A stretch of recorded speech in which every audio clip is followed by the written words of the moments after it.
अब देखिए ना, दरमियान में ये अमेरिकन ढूंढ तो रहे हैं ना कोई जगह आसपास मिल जाए, तेजी के साथ इनखला हो रहा है। जो वाहिद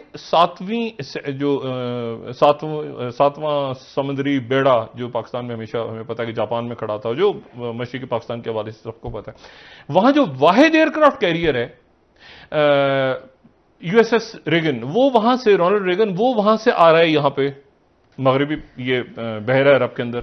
सब लोग ये कह रहे थे कि अमरीका अफगानिस्तान से जा रहा है, तो मेरा ये कहना था कि अमरीका अफगानिस्तान से आ रहा है, क्योंकि उसके कॉन्सिक्वेंसेस जो है वो बड़े खतरनाक हो सकते हैं। कि वो अफगानिस्तान पर नजर रखेगा, जाके चीन पर नजर रखेगा। इमरान खान मुशर्रफ का चेला बरसर इक़्तिदार हो और अमरीका को अड्डे देने से इनकार करे। कि तालिबान और जो दीगर मुतहरिब ग्रुप हैं अफगानिस्तान में, वो पाकिस्तान को भी अपना दुश्मन समझ रहे होंगे अमेरिका के साथ साथ।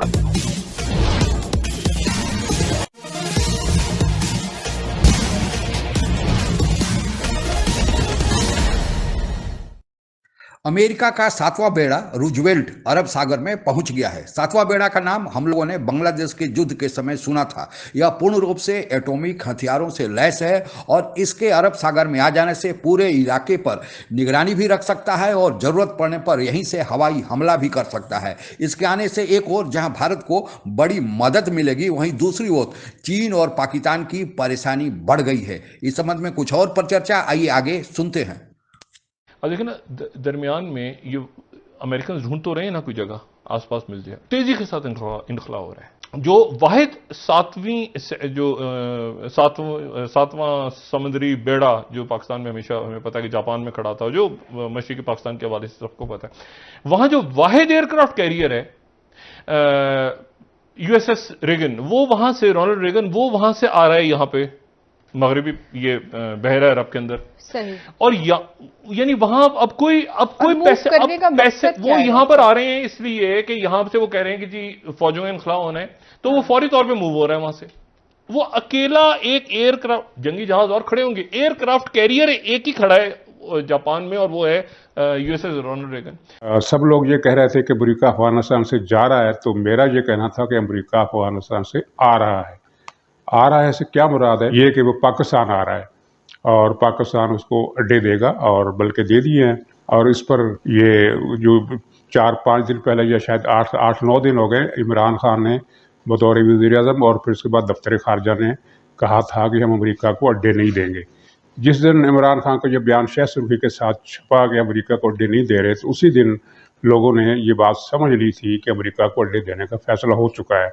क्योंकि इमरान खान का रिकॉर्ड यही है कि वो जिस बयान में नहीं का जिक्र होता है वो उसको हाँ कर देते हैं, और जहाँ हाँ का जिक्र होता है उसको अमलन नहीं भी बदल देते हैं। अमेरिका की डिप्टी वजीर खारजा ने वहाँ बताया सेनेट की आर्म्ड फोर्सेस कमेटी को कि पाकिस्तान अमेरिका को न सिर्फ ये कि अड्डे देने पर आमादा हो गया, बल्कि वो ज़मीनी सहूलतें भी फराहम करेगा। बज़ाहिर ये सिलसिला अफगानिस्तान से वापसी के तनाजुर में किया गया है कि पाकिस्तान जब अफगानिस्तान से अमेरिका की फ़ौज निकल जाएगी तो वो पाकिस्तान में इन अड्डों के ज़रिए अफगानिस्तान की सूरत हाल पर नज़र रखेगा।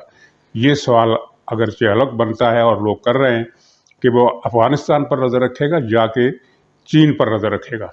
अब सी पैक अमलन डेड हाउस में है, तो अमेरिका को अड्डे देने और ज़मीनी सहूलतें फराहम करने की वजह भी समझ में आ गई है।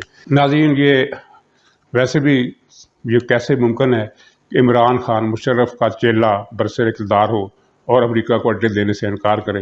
ये तो खारिज बहस है।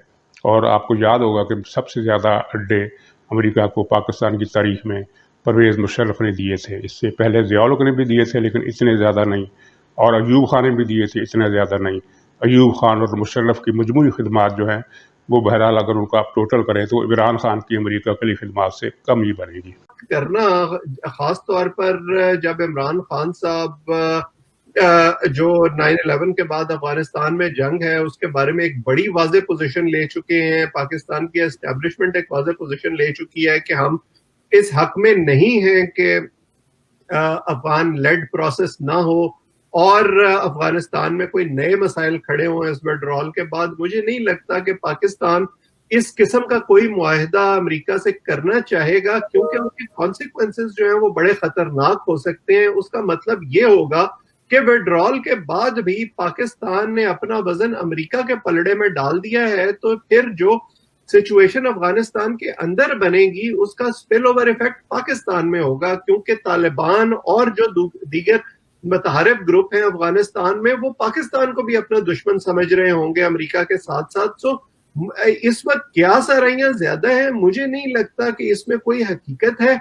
या पाकिस्तान अफोर्ड कर सकता है इस किस्म का कोई मुआहिदा करना। हाँ, अमरीकी फौजों के इनखला के लिए अगर जमीनी या फजाई रास्ते इस्तेमाल करने की इजाजत दी जाए तो वो जरूर मुमकिन है पहले से मौजूद मुआहिदे के तहत, लेकिन मैं ये चाहूंगा कि अगर उसमें कोई तरमीम भी की जाती है तो वो इस तरह की तरमीम हो जिसके तहत पाकिस्तान अमेरिका से उसकी पूरी कीमत वसूल करे जो जब पहला मुआहिदा किया गया था तो वसूल नहीं की।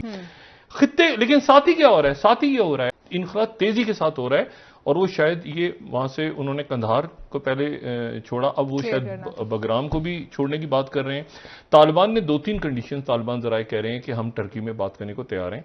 जो मगरबी मीडिया, मगरब के लोग, उनके डिप्लोमेट्स कह रहे हैं कि 2-3 शराइत उन्होंने आयद की हुई हैं। पहली बात हुई कि 3 दिन से ज्यादा मीटिंग नहीं होगी, फिर बात अमेरिका क्लियर करे कि उनके इंटेंशंस क्या हैं यहाँ पे, और हम अशरफ गनी के अंडर तो किसी सूरत नहीं मानेंगे। सेक्रेटरी ब्लिंकन एक खत लिख चुके हैं पहले, आपको याद होगा, उन्होंने आने के बाद खत लिखा था कि कायम मकाम एक निगरान सेटअप आ जाए, निगरान सेटअप आइन बनाए, ये बनाए। अशरफ गनी ने कहा तैयार, हर चीज में राजी हूं लेकिन मैं बनूंगा निगरान। उन्होंने तालिबान सवाल ही पैदा नहीं होता। अब वो मसला ये है कि वो जगह छोड़ते जा रहे हैं और वहां पर तालिबान आते जा रहे हैं और लड़ाई नहीं हो रही, वो सरेंडर कर रहे हैं। अफगान फोर्सेस सरेंडर कर रही हैं, सरेंडर करती जा रही हैं और एक मैसेज रिकॉर्ड कर रहे हैं वो छोटा छोटा कि आइंदा हम जाके, हमारी तौबा में आइंदा जाके अफगान फोर्सेस में लड़ेंगे, और वो जाते जा रहे हैं। और जो मुख्तलिफ गांव वगैरह हैं वहां पे उनके जो बुजुर्ग वगैरह बैठ के उनकी सेटिंग हो रही है और वो सरेंडर करते जा रहे हैं अफगान फौजी। अफगानिस्तान इस समय एक महत्वपूर्ण देश बनकर रह गया है क्योंकि इसकी सीमाएं बहुत ही भौगोलिक रूप से कई देशों से टच करती हैं, जिससे उसका स्थान महत्वपूर्ण हो गया है। अफगानिस्तान एक तरफ सोवियत संघ से विखंडित हुए राज्य, जिन्हें सेंट्रल एशिया का राज्य कहा जाता है, जिसमें तुर्कमेनिस्तान, उज्बेकिस्तान और ताजिकिस्तान शामिल है, उनसे सटता है। आपको पता ही होगा कि सोवियत संघ ही विखंडित होकर रूस और बाकी बहुत सारे देश उसमें से बने। तो चूंकि सेंट्रल एशिया से अफगानिस्तान एक तरफ सटता है तो इसको सेंट्रल एशिया का प्रवेश द्वार कहा जाता है, इसलिए यह महत्वपूर्ण है। और रसिया इसमें अपनी रुचि दिखाता है क्योंकि उन राज्यों के से होकर अफगानिस्तान से रसिया चला आएगा। और आपको पता भी होगा कि रसिया एक समय अफगानिस्तान पर 1980 में कब्जा भी कर लिया था, लेकिन उसी से लड़ने के लिए फिर अमेरिका और पाकिस्तान ने तालिबानियों को इकट्ठा किया और फिर लड़ाई लड़ने के बाद तालिबानियों के सहारे अफगानिस्तान से सोवियत फौजों को वापस जाना पड़ा। लेकिन तालिबान उस समय से वहां पर बने हुए हैं और एक महत्वपूर्ण फोर्स बने हुए हैं, माने महत्वपूर्ण जिहादी जत्था है।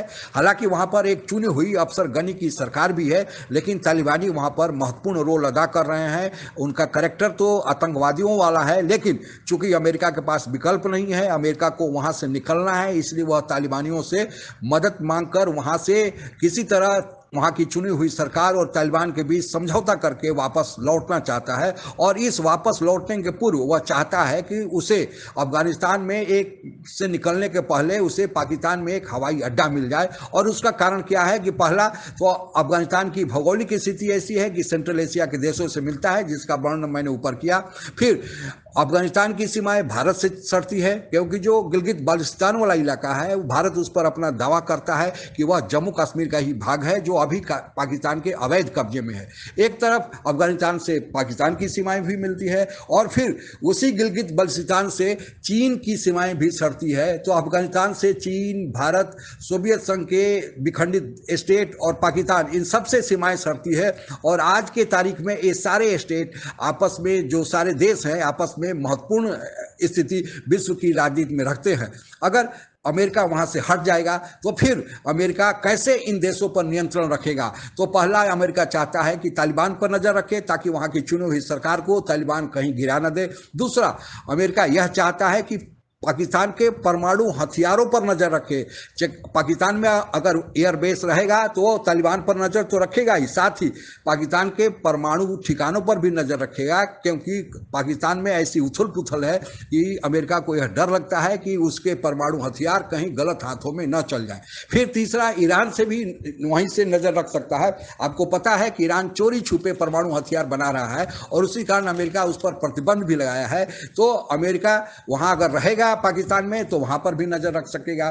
फिर भारत के मदद के लिए भी आ सकता है अमेरिका अगर वहां रहेगा तो, और फिर चीन पर नजर रख सकता है, और चीन का सीपैक भी वहीं से होकर गुजरता है, तो पाकिस्तान में रहने से चूंकि सीपैक का अमेरिका विरोध करता है तो पाकिस्तान में बना रहेगा, तो सीपैक पर भी वह नजर रख सकेगा और हो सकता है उसके मार्ग में बाधा बनाए।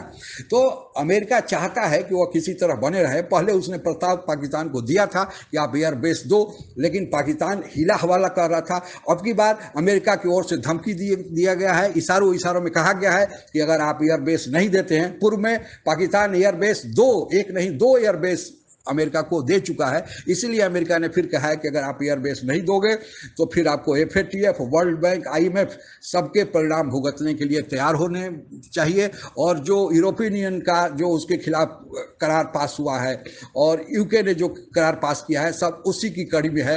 यूके भी अभी अफगानिस्तान में रुचि दिखा रहा है। तो इन सभी कारणों से पाकिस्तान अभी फंस गया है। अगर वह एयरबेस देता है तो फिर तालिबान को लगेगा कि वहां से उसके खिलाफ अमेरिका जासूसी करेगा, तो फिर तालिबानी पाकिस्तान में अव्यवस्था फैला सकते हैं। और अगर नहीं देता है तो फिर पाकिस्तान अमेरिका के कोप का भाजन बनना पड़ेगा। और आज पाकिस्तान की स्थिति सांप और छुछुंदर जैसी बनी हुई है। कैसे इसे पाकिस्तान निपटता है ये तो आने वाला वक्त ही बताएगा। आज के लिए बस इतना ही। आप अगर हमसे जुड़ा रहना चाहते हैं तो कृपया मेरे चैनल को सब्सक्राइब करें तथा बेल आइकन भी दबा दें ताकि नई वीडियो की जानकारी तुरंत आप तक पहुंच जाए। धन्यवाद। जय हिंद।